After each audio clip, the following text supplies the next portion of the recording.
Tapos wala silang sasakyan, nakikisakay sila sa public transport sa kung saan-saan, hawak ang cash. So, nagtaka talaga ako saan galing yung akap. Nung tinanong ko sa DSWD, hindi rin nila alam.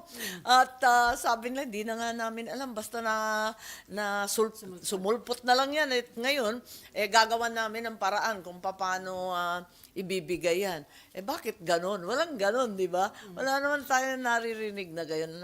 Nagulat lang tayo. Hindi natin pinagkakaitan ang tulong o ayuda sa sino man. Pero isaayos natin para makatarungan at yung tunay na nangangailangan ang siyang mabibigyan.